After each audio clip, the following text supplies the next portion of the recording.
రీసెంట్గా తెలంగాణలో ఒక ఇన్సిడెంట్ జరిగింది. శవాలను పీక్కు తినే అఘోరిని మన యూట్యూబ్ ఛానల్లో పీక్కు తిన్నాయి. ఎల్లూరి చిన్నయ్య అండ్ ఎల్లూరి చిన్నక్క దంపతులకి 3వ సంతానమైన శ్రీనివాస్ తల్లి గర్భంలోంచి మగాడిగా పుట్టి ఎక్కడ చదివాడు, ఎక్కడ పెరిగాడు, ఎందుకు ఇంట్లోంచి వెళ్ళిపోయాడు, తన గురువుని ఎలా చేరుకున్నాడు, అర్ధనారీశ్వరుడిగా ఎందుకు 2వ జన్మ తీసుకోవాల్సి వచ్చింది, అమ్మవారిగా ఎందుకు 3వ జన్మ తీసుకోవాల్సి వచ్చింది, ఫైనల్గా తన లక్ష్యం ఏంటి, అఘోరి మాతగా ఏం సాధించడానికి జనాల్లోకి వచ్చింది అనే పూర్తి విషయాల్ని అండ్ తన గురించి మీ మెదళ్లలో మెదులుతున్న ఎన్నో ప్రశ్నలకు సమాధానాలను ఈ వీడియో చర్చించబోతుంది. ఎల్లూరి శ్రీనివాస్ అలియాస్ శివవిష్ణు బ్రాహ్మిణి అలియాస్ అఘోరి మాత అమ్మవారు. పుట్టింది పెరిగింది తెలంగాణలోని మంచిర్యాల జిల్లా నన్నేల్ మండలం కుషన్పల్లి గ్రామం. వ్యవసాయ కుటుంబంలో ఎల్లూరి చిన్నయ్య, ఎల్లూరి చిన్నక్క దంపతులకి 3వ సంతానంగా శ్రీనివాస్ జన్మించాడు.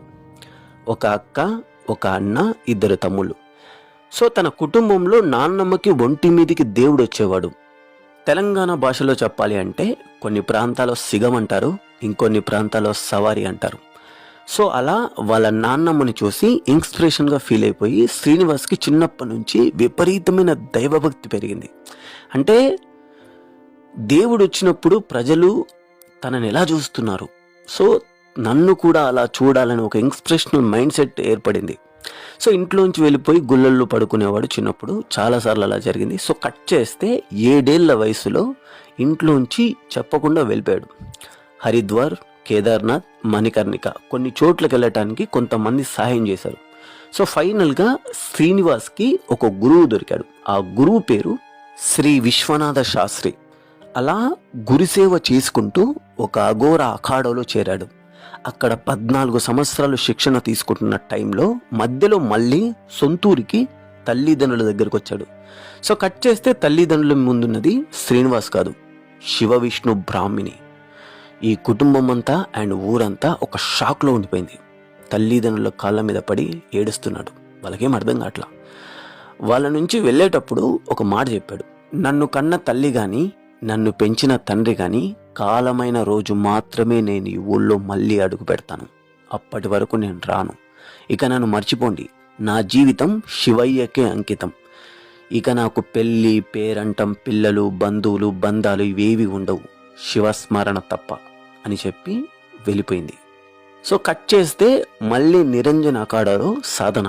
కామాన్ని జయించాలి, కోరికల్ని జయించాలి, మంత్రశక్తుల్ని అదుపులో ఉంచుకోవాలి, కఠోరమైన సాధనలు చేయాలి, హ్యూమన్ ఎమోషన్స్ని జీరో చేయాలి. దానికోసం గురువులు పెట్టి ఎన్నో కఠోరమైన శిక్షణలు అండ్ ఎన్నో పరీక్షలు, వాటన్నిటిని అధిగమించాలి. సో ఫైనల్గా అఘోర నాగసాధువు శిక్షణ పూర్తయింది. సో శిక్షణ తీసుకొని వారణాసి, కాశీలో కొన్ని నెలలు ధ్యానం చేసి మొట్టమొదటిసారిగా కొమరవెల్లి మల్లికార్జున స్వామి టెంపుల్లో దర్శనమిచ్చింది. కానీ అప్పుడు మీడియా పెద్దగా పట్టించుకోలేదు. అక్కడే కాదు, Karnataka, Madurai, Tamil Nadu, east, west, south, north, దేశం మొత్తం తిరిగింది ఈ అఘోరి అమ్మవారు. కానీ ఎందుకో మీడియా పెద్దగా పట్టించుకోలేదు, పెద్దగా ఫోకస్ చేయలేదు. కట్ చేస్తే మళ్ళీ ఇక్కడే ఒక పెద్ద టర్నింగ్ పాయింట్ తన లైఫ్లో. సికింద్రాబాద్ ముత్యాలమ్మ టెంపుల్పై ఒక వర్గం దాడి. సో దిగంబరంగా అక్కడికి వచ్చిన అఘోరి మాత ఒంటికాలుపై 40 నిమిషాలు నిలబడి ఏదో మంత్రాలు చదువుతూ పూజలు చేసింది. అక్కడున్న భక్తులందరూ షాక్, ఒక ట్రాన్స్లో ఉండిపోయారు. సడన్గా ఊడిపడ్డ ఒక అఘోరి మాత. అలానే సడన్గా వెళ్ళిపోయి ఉంటే, సైలెంట్గా వెళ్ళిపోతే ఎవ్వరికి ఏ డౌట్ వచ్చేది కాదు అండ్ ఇంత పెద్ద రచ్చ జరిగేది కాదు. కానీ ఇక్కడ జరిగిన ఒకే ఒక్క చిన్న మిస్టేక్ ఏంటంటే, ఆ అఘోరి మాత మీడియాతో మాట్లాడడం. ఫస్ట్ మీడియాకు వచ్చిన డౌట్ ఏంటంటే, అఘోరాలు తెలుసు, వాళ్ళు జనాల్లోకి రారు, వాళ్ళు దూరంగా ఉంటారు, జనాలతో మాట్లాడరు, మీడియాతో అస్సలు మాట్లాడరు. కానీ అఘోరి మాతలు కూడా ఉంటారా, అందులోనూ జనాల్లోకి నగ్నంగా వచ్చి మీడియాతో మాట్లాడతారా అని. సో ఈ మీడియా ప్రతినిధులకి రకరకాల డౌట్లు వచ్చేసాయి. ఈ అఘోరీలు కూడా కాశీలోను, హిమాలయాల్లోనూ ఎక్కడో మహాశివుడి ధ్యానంలో ఉంటారు. జనాల్లోకి రారు, జనాలతో మాట్లాడడానికి ఇష్టపడరు. ఓన్లీ కుంభమేళ టైంలో గుంపులు గుంపులుగా వచ్చి వాళ్ళ పని వాళ్ళు పూర్తి చేసుకొని జనాలకు తాగకుండా దూరంగా వాళ్ళని చూడకుండా వెళ్ళిపోతుంటారు. మీడియా ఎన్ని మైకులు పెట్టినా ఎన్ని కెమెరాలు పెట్టినా పట్టించుకోకుండా సైలెంట్గా వెళ్ళిపోతారు. ఇది అంటే వాళ్ళు నిజమైన అఘోరా నాగసాధువులు కాబట్టి అలా చేస్తారు. సో ఈ అఘోరి మాత మీద మీడియాకు ఫస్ట్ వచ్చిన డౌట్ ఏంటంటే రియలా ఫేక్ అని.